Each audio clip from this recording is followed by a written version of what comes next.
নিজেই নিজেকে ছোট করে ফেলে। তুমি তো তোমার দাম কমাই লাইলা, তুমি তো তোমার নিজের দাম কমাই দিলা। অতএব পর্দায় আবৃত নারী, বোরখায় আবৃত নারী, ইজ্জত সতীত্বের কদরকারী নারী, সে এই সৃষ্টির, এই জমিনের শ্রেষ্ঠ নিয়ামত, শ্রেষ্ঠ নিয়ামত।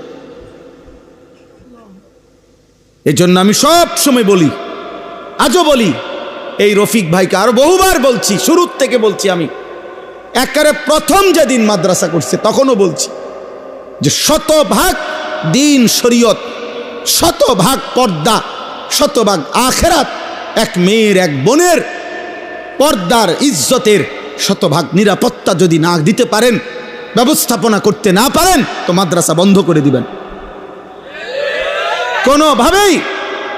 কোনোভাবেই যেন আখেরাত বরবাদ না হয়।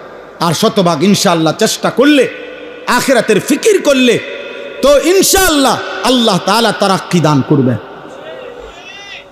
আল্লাহ তাআলা এই মাদ্রাসাটাকেও তাকওয়ার উপরে, ইমানের উপরে, আখেরাতের ফিকিরের উপরে, বোনের ইজ্জত, আব্রু, পর্দা, সতীত্বের শতভাগ হেফাজতের উপরে আল্লাহ কবুল করেন, কবুল করেন। মালিক চাইলেই সব হবে। জমি হইলে বরাটের টাকাও হইব, বরাটে হইলে ভবনও হইব, সব হবে, সব হবে, সব হবে। আল্লাহ তাআলা বলছে ওয়া নুনাজ্জিলুহু ইল্লা বিকাদারিন মা'লুম। আল্লাহ বলছে ওয়া ইম মিন শাইইন ইল্লা ইনদানা খাযাইনুহু।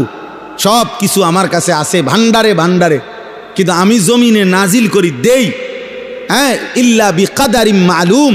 আমি আল্লাহর কাছ থেকে নির্ধারিত, আমার কাছে নির্ধারিত যেটুকু আমি পরিমাণ মতো করে করে দেই। এক লগে সব দিয়া লাইলে সামাল দিতে পারতা না, তুমি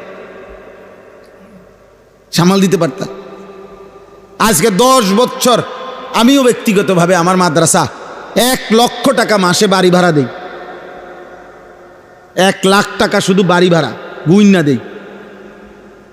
আলহামদুলিল্লাহ এখন আইসা মালিকের দয়ায় মাদ্রাসার জন্য জায়গা কিনছি 118 শতক। আলহামদুলিল্লাহ।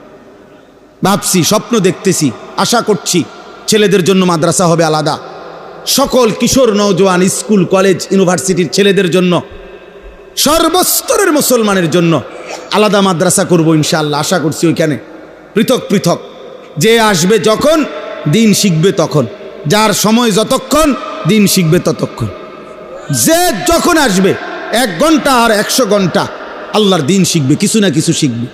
মেয়েদের জন্য আলাদা ক্যাম্পাস করার জন্য আজকেও আলহামদুলিল্লাহ আমার